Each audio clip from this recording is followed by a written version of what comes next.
This is absolutely the fucking motherload of video games. So at least one of the best hauls that I've had in actually years. I think the last big dump haul that I procured was back in 2018 maybe. That was like the last big one.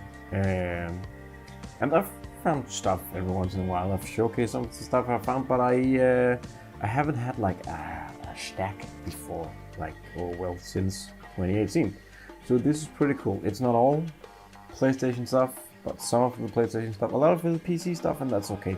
So let's go through them one by one and see what we got. Starting up, we have SimCity 3000. This is pretty cool. And we have Demigod, and it's a combination of action and strategy and role-playing. Okay, so it's like a MOBA thing. Okay, and we have Lego Racers 2. I have Lego Racers 1 over there.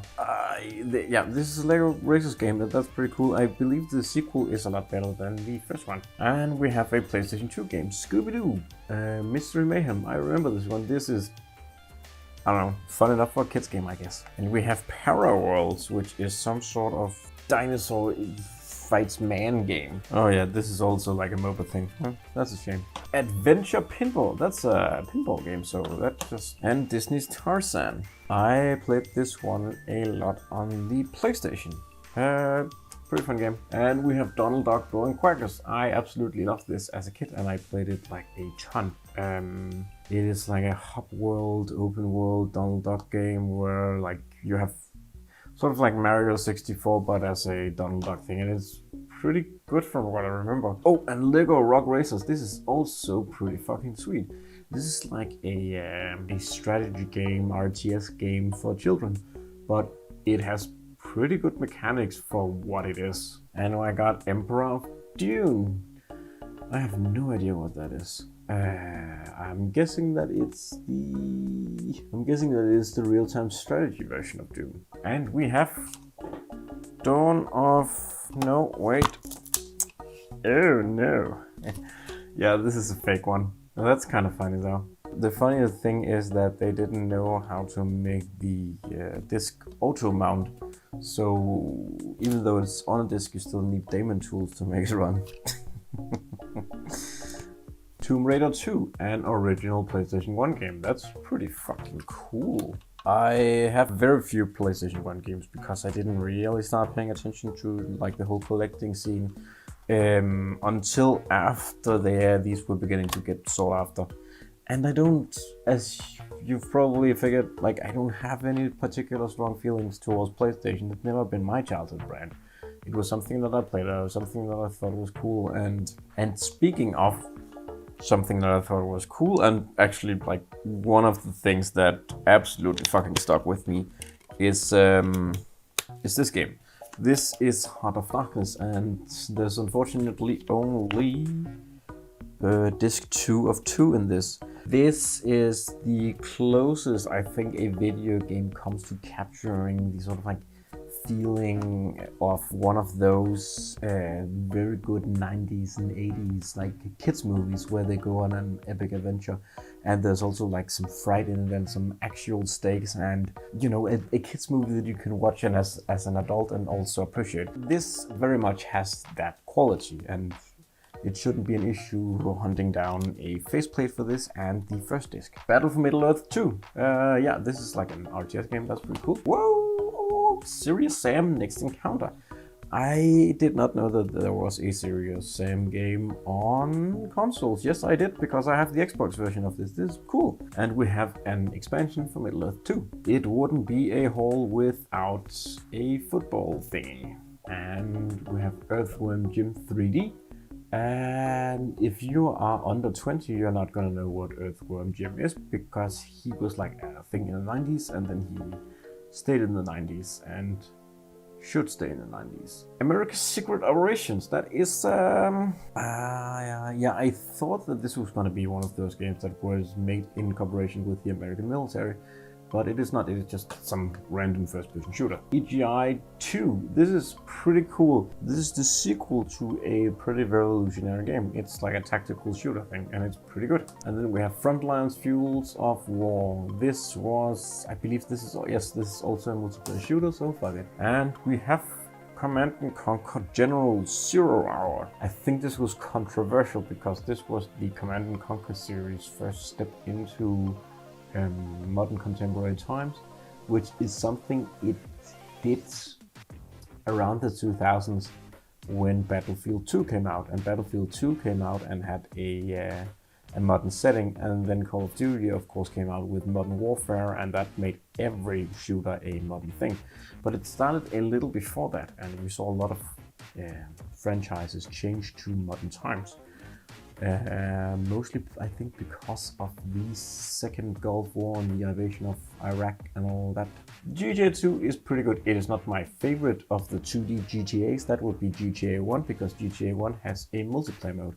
And the multiplayer mode in GTA 1 is pretty fun because it has a very like forward-thinking, asynchronized, whatever you call them, modes, which works a little bit like the multiplayer mode in Assassin's Creed, where you need to assassinate the other players in a sort of like a simulation level where there are NPCs and stuff. And the funny thing is that you can do all kinds of crazy stuff, like put bombs under people's cars if they have stepped out of the car to go search for you, and then go back in the car, it will blow up.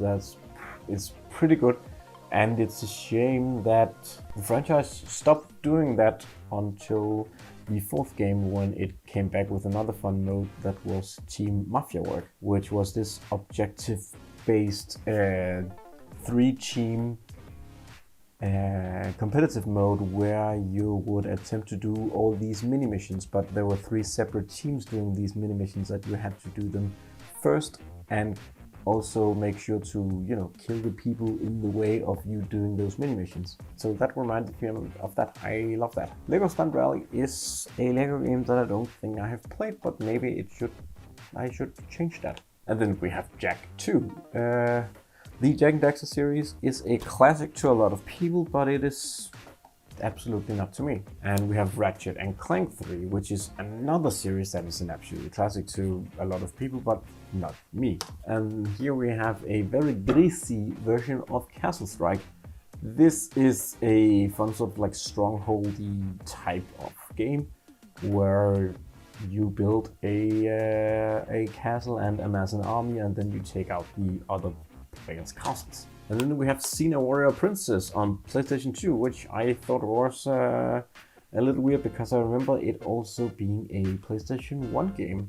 And I didn't think that it actually ran until the 2000s, but I'm guessing it did.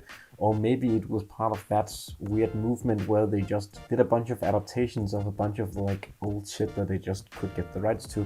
Like the Thing video game is not tied to the Thing movie that came out later. It is just a sequel to the original because they just could get the rights. And we also got the Warriors, as you might know. And then we have NHL 2001. The NHL series kind of sucks. Harry Potter Prisoner of Azkaban. It's a pretty cool game. I really dig the first 3 Harry Potter games because they have that simulation element where you go through a year in Hogwarts, and I think that's absolutely like one of the most fascinating things about both the books and the movies, and especially the game, because you get to play through it. I think that's the most interesting thing about it. And if J.K. Rowling didn't fucking suck, I would really wish that they would make a Harry Potter series. Not for me personally, because I'm an adult man, but for children I think it could be cool to follow along what the Hogwarts students are doing during a full school year while they're also attending a full school year. I thought it could be fun if there was a bunch of kids that grew up with a Hogwarts TV show. But J.K. Rowling sucks, so fuck that. Crash Nitro Kart. I already have this. This is pretty fun. And we have another fake, yes, with the same instructions. A funny little thing about sort of like Danish pirate copying. It since it isn't super criminalized and since there's like no legal repercussions to it, a lot of like dads and computer savvy people in the late 90s and early 2000s had little like businesses printing and distributing pirated material, and this is probably where that is from, because you would buy these discs for like 50 krona, which was pretty good compared to the game, which would be maybe 200 krona. Jack X, I hear this one is good. Battle Realms, I have no idea what Battle Realms is. It's a strategy thing, I think. This might be interesting to check out, and it has a thick, juicy manual. A thick, juicy manual is always a good sign, and it was apparently developed by Crave Entertainment and Liquid Entertainment and published by Ubisoft before they fucking sucked. Age of Mythology Gold Edition. This has the Titans expansion that includes the overpowered Atlanteans that basically turns the game into a fun three-way fight between the Egyptians and the Greeks and the Norse into just fights against the Atlanteans, because the Atlanteans are super overpowered in this, and when you're playing it online and in multiplayer, there's no reason to play anything that isn't the Atlanteans. But I played a lot of this with my friends. We played it as sort of as a co-op game where we team up against the AI, and that was pretty good. And Devil May Cry 3. This is apparently a bad version of Devil May Cry, or well, it's not bad, but there is something called like a special director's cut edition, whatever, which is what the kids want. Command and Conquer Renegades. You might think this looks a bit weird, and that is because I think there's supposed to be like a lady with big boobs on the cover. But I guess there isn't. It's like a shooter thing. I thought it was pretty weird when it came out and it was just like a shooter thing, but then I played it and I actually liked it. Or maybe I like the other one that's with the lady on. There might be two different ones. Who the fuck knows? Ooh. Rome Total War, the original. This is a pretty fun game. And the extra fun part of it is that there is a mod that actually makes the game good. Well, it makes it historically accurate, which makes it even like super much better. And it gives the campaign some actual stakes, and it makes it like make more sense, and it's just better because you have the Western Roman Empire and the Eastern Roman Empire instead of in the base game where you have 3 random families and you need to like guide one of the 3 random families to victory. I usually play the Illyrians, which is where Spartacus is from, and then I take over the entire fucking world, except for the island of Lesbos, because if you fuck with the islanders of Lesbos, they become lesbian rebels, and I like that. So, all in all, this was a pretty fucking solid haul. Got a lot of PC games and a couple of ones that I thought were like pretty cool. There was that weird Weeaboo strategy game, and I got a little bit of Heart of Darkness, which was really cool because that was like one of my absolute favorite like games from my childhood. Someone just gave it to me when they were a kid because they were fucking scared of it, which I fully understand because it is fucking frightening. It has rotoscoped animations. It's a 2D game. It has rotoscoped animations, and it is unsettling when you are a tiny child. And there are also some really like fucked up death scenes in it. And the actual game starts when you are a little boy and your dog gets kidnapped. And then you go after them in your like flying car, and it's implied that what is happening is both in your imagination because you are a tiny child, but also kind of real. And there is this man who is like the Lord of Darkness. And you have these cool weapons in the beginning that you can use to like take down the shadow monsters.